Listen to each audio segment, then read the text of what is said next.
I know you're passionate about evangelism. I know it's connected to your story all the way back to being at UBC. What do you sense and see are some of maybe the evangelistic moment we're in, and whether it's practical what you're doing at Beulah or just what you're sensing as on like a peer-to-peer level? I'd love to hear your thoughts on that. Yeah, man, it's so incredible to think about how we can empower our congregation to evangelize. And we really are in a unique moment. And I love what Tim Keller said. He was reflecting back on 9/11, and he was like, we had 25% less finances and 25% more people. And I really do believe there's this moment right now that we are living in where people may have never engaged in a church service or been engaged in that manner, yet they are willing to do so now. Now, this is American research, but it's some research that came out of the Billy Graham Center a couple of years ago. And it was fascinating because they interviewed non-Christians, right? So they didn't interview Christians' opinions on non-Christians. They interviewed non-Christians. And here's what they found. They found that about 70 to 80% of those surveyed, non-Christians surveyed, said if their friend was genuine about their faith, they would be willing to engage in a spiritual conversation with them. If their friend and yet I think in our media and our mindset, we think, no, actually, no one wants to do that. No one's interested. And it's the Richard Dawkins and, the adamantly people speaking out against Christianity. That's what the census is around everyone around us. Yet in that research, they found out, I think that was under 2% of people actually had that negative harsh view toward Christians. So, and here's how it was, research aside, context aside, here's how it really does make sense.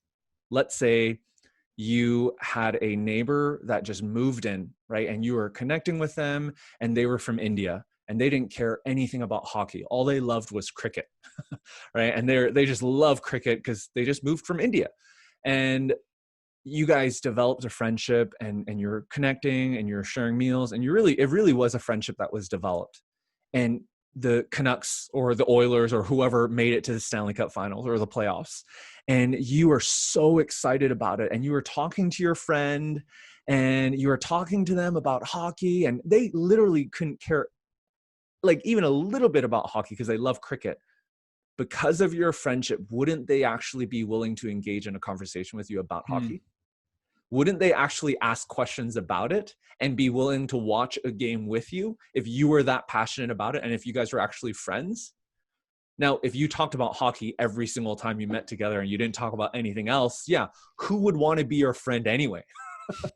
Right? But in that situation, if you really did have a genuine friendship, well, they would want to engage in a conversation with you. And this is actually true for spiritual conversations as well. If we, in this opportune moment, right, can actually equip our congregation to naturally have conversations about their spiritual life and about their soul and about the gospel and about what they learned, what they talked about on the weekend or what they learned on the weekend, right? Just very natural ways to talk about spiritual matters. If we equipped our entire congregation to do that, imagine not only the number of spiritual conversations that'll surge, but also those who come to know Christ in this moment. I just think we're afraid as Canadians to offend. Yeah. But I don't think we actually have to worry about offending if we're first neighboring well. If you're not neighboring, yes, you will offend.